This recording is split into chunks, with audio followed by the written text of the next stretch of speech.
দেখো আজকে তোমাদের বোঝাবো অনুপাত ও সমানুপাত সম্পর্কে, রেশিও অ্যান্ড প্রপোর্শন।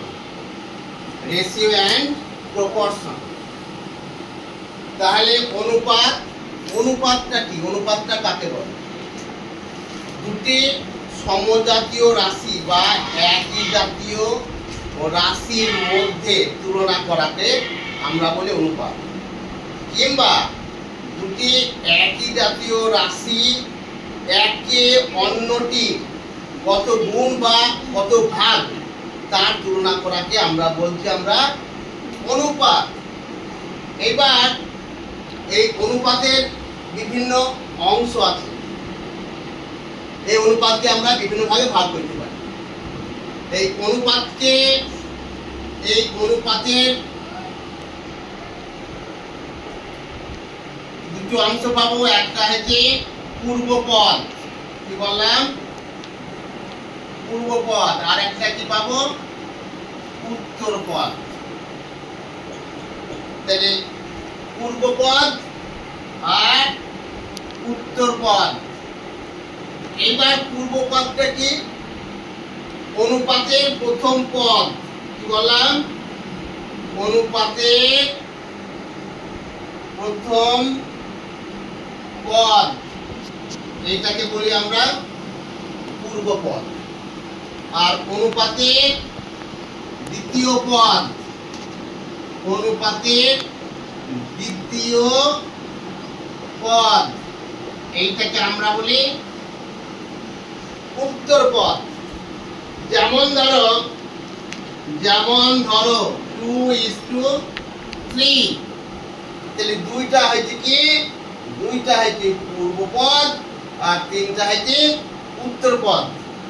তাহলে 2 ও 3, 2:3।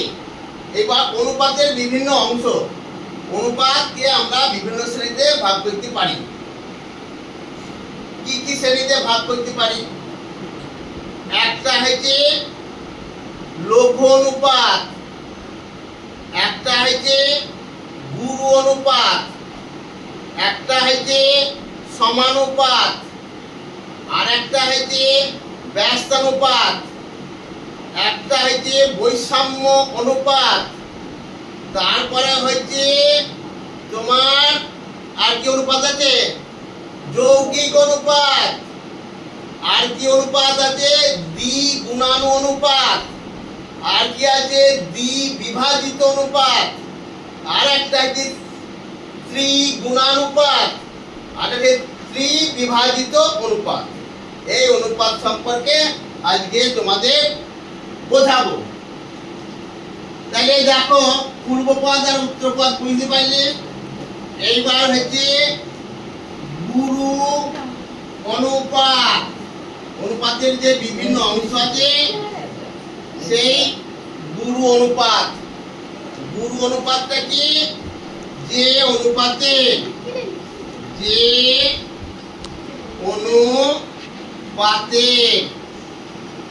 পূর্বপদ বড় এবং উত্তরপদ ছোট, সেই অনুপাতকে আমরা বলি কি অনুপাত? গুরু অনুপাত বলে। এবারে যে লঘু অনুপাত, লঘু অনুপাত। লঘু অনুপাত কাকে বলে? যে অনুপাতের পূর্বপদ ছোট এবং উত্তরপদ বড়, সেই অনুপাতকে আমরা বলছি লঘু অনুপাত। যে অনুপাতের পূর্বপদ ছোট এবং উত্তরপদ বড়, সেই অনুপাতকে কি বলে? লঘু অনুপাত, লঘু অনুপাত।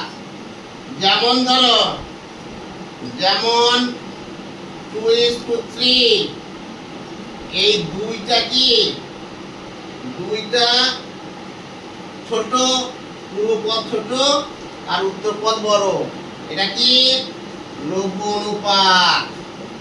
বুঝতে পারলে? আর এইটার ক্ষেত্রে গুরু অনুপাত, যেমন 5:3, এটা কি হয় গুরু অনুপাত, পূর্বপদ বড় আর উত্তরপদ কি হয় ছোট। বোঝা গেল? এইবার হচ্ছে সমানুপাত। সমানুপাত, সমানুপাত কাকে বলে? যে অনুপাতের পূর্বপদ এবং উত্তরপদ উভয়ই পদই সমান হয়, তাকে বলতে আমরা সমানুপাত। যে অনুপাতে পূর্বপদ ও উত্তরপদ উভয় পদই সমান, তাকে আমরা বলি, তাকে বলি সমানুপাত। তাকে বলি আমরা সমানুপাত। সমানুপাত, তাকে বলি আমরা সমানুপাত। এইবার সমানুপাত গেল, গুরু অনুপাত গেল, লঘু অনুপাত গেল। এইবার কি হয়েছে? যৌগিক অনুপাত। যৌগিক অনুপাত, এটা মুছে দিয়ে যৌগিক অনুপাতটা লিখবো।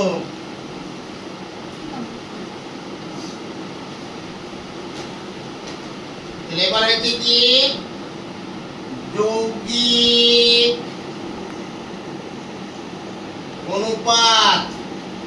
যৌগিক অনুপাত কাকে বলে? যে অনুপাতের পূর্ব পদগুলির গুণফল এবং উত্তর পদগুলির গুণফলের অনুপাতকে আমরা বলছি যৌগিক অনুপাত। একাধিক অনুপাতগুলির পূর্ব পদগুলির গুণফল, কি বললাম? পূর্ব পদগুলির গুণফল এবং উত্তর পদগুলির গুণফলের অনুপাতকে যৌগিক বা মিশ্র অনুপাত বলে। যৌগিক অনুপাত বলে। যেমন ধরো, যেমন 2:3, 3:4, এর যৌগিক অনুপাত। যৌগিক অনুপাত কি হবে? পূর্ব পদগুলি গুণফল, এটা পূর্বপদ, এটা পূর্বপদ, 2 × 3, আর এটা উত্তরপদ, এটা উত্তরপদ, 3 × 4, কত হয়? 3 × 6, 4, 3 × 4, 12। এটা হচ্ছে যৌগিক অনুপাত, মানে একাধিক অনুপাতগুলির পূর্বপদগুলির গুণফল এবং উত্তরপদগুলির গুণফলের যে অনুপাত, তাকে বলতে আমরা যৌগিক অনুপাত। এবার হচ্ছে ব্যস্তানুপাত। ব্যস্তানুপাত কাকে বলে? ব্যস্তানুপাত হচ্ছে বিপরীত সম্পর্ক। কোন অনুপাতের পূর্বপদ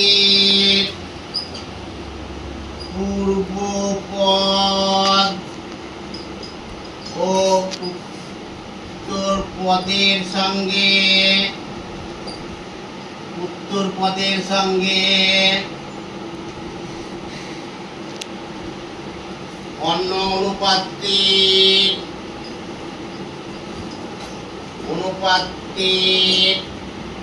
উত্তর পদ ও পূর্ব পদের সঙ্গে মিলে যায়, তাকে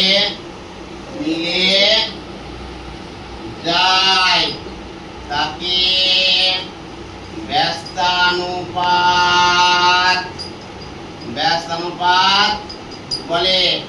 কোন অনুপাতের পূর্বপদ এবং উত্তরপদ অপর একটি অনুপাতের উত্তরপদ আর পূর্বপদ যদি সমান হয়, যেমন ধরো 5:3 এর ব্যস্তানুপাত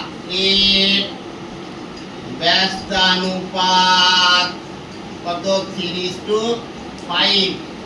এর পূর্বপদ 5, এর উত্তরপদ 3, তাহলে পূর্বপদ এবং উত্তরপদ অন্য একটি অনুপাতের, এটা উত্তরপদ 3, পূর্বপদ 5, তার বিপরীত সম্পর্ক। এই অনুপাতকে আমরা বলছি ব্যস্তানুপাত। বোঝা যায় কি? তো ঠিকঠাক। এইবার ধরো দ্বিগুণানুপাত। কি বললাম? দ্বিগুণানুপাত যে অনুপাতের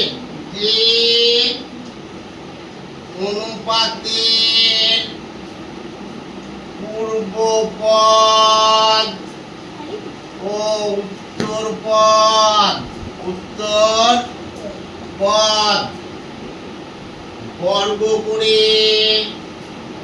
বর্গ করে যে অনুপাত পাওয়া যায় তাকে বলা হয় দ্বিগুণানুপাত।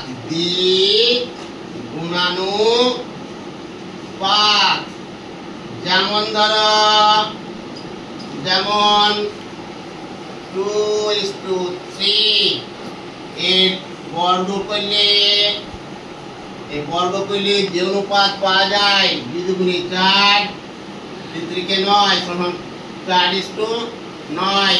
এর বর্গ করলে যে অনুপাত পাওয়া যায় তাকে বলতে আমরা দ্বিগুণানুপাত।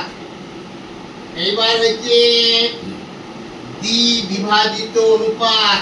কি বললাম? ভালো করে শেখো। দ্বিবিভাজিত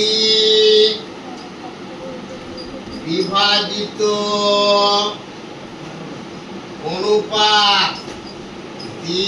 বিভাজিত অনুপাত কাকে বলে? অনুপাতের উভয় পদকে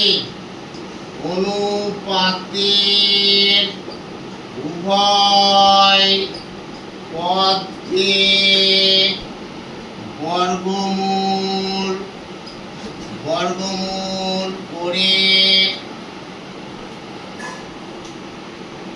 যে অনুপাত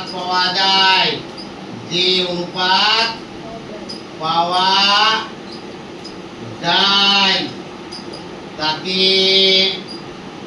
দ্বিবিভাজিত অনুপাত বলে। দ্বিবিভাজিত অনুপাত বলে। যেমন ধরো 9:16 এর দ্বিবিভাজিত অনুপাত কি হবে? √9:√16 সমান কি হবে? 3 3 9, 4 4 16। এটা হচ্ছে দ্বিবিভাজিত অনুপাত। এবার যে ত্রিগুণানুপাত। কি বললাম? ত্রিগুণানুপাত অনুপাতের উভয় পদকে ঘন করে যে অনুপাত পাওয়া যায় তাকে বলছি আমরা ত্রিগুণানুপাত অনুপাতের উভয় পদকে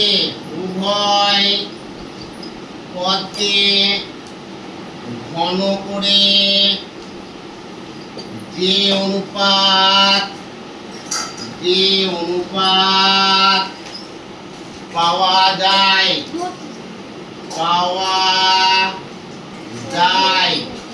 তাকে ত্রিগুণানুপাত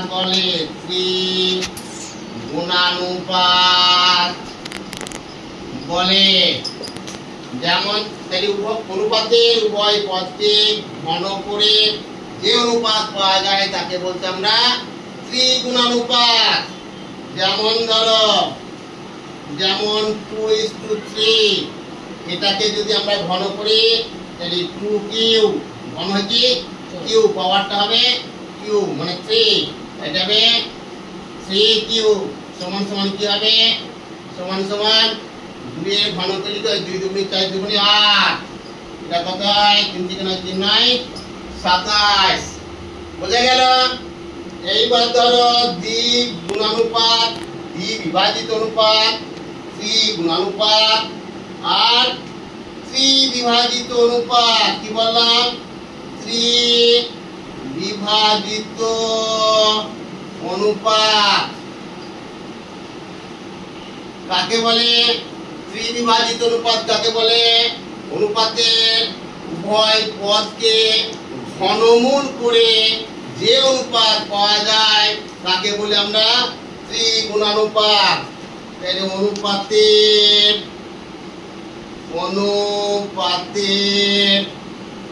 উভয় পদকে ঘনমূল করে যে অনুপাত পাওয়া যায় তাকে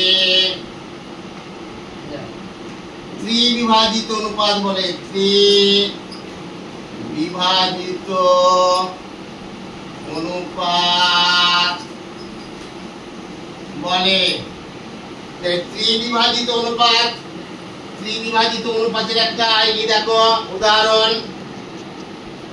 যেমন ধরো 8:27, এটা কি লিখলাম 8:27, এর ত্রিবিভাজিত অনুপাত করলে আমরা কি পাবো? এটাকে ঘনমূল করলে কি পাবো? 8 এর ঘনমূল, এটা 27 এর ঘনমূল কোনটা? এইটা। তাহলে এইটাকে ঘনমূল করে 8 কে যদি আমরা ভাঙি তাহলে 2 ইন্টু 2 ঘনমূলে তাহলে একটা পাবো 2, তাহলে এটা কি হবে 2, এটা কি হবে 3, 3 থেকে 9 3 9 27। তাহলে ত্রিবিভাজিত অনুপাত হচ্ছে উভয় পদকে ঘনমূল করে যে অনুপাত পাওয়া যায় তাকে বলছি আমরা ত্রিবিভাজিত অনুপাত। তাহলে অনুপাত এবং সমানুপাত টোটালটাই হলো, সবাই বুঝতে পেরেছো?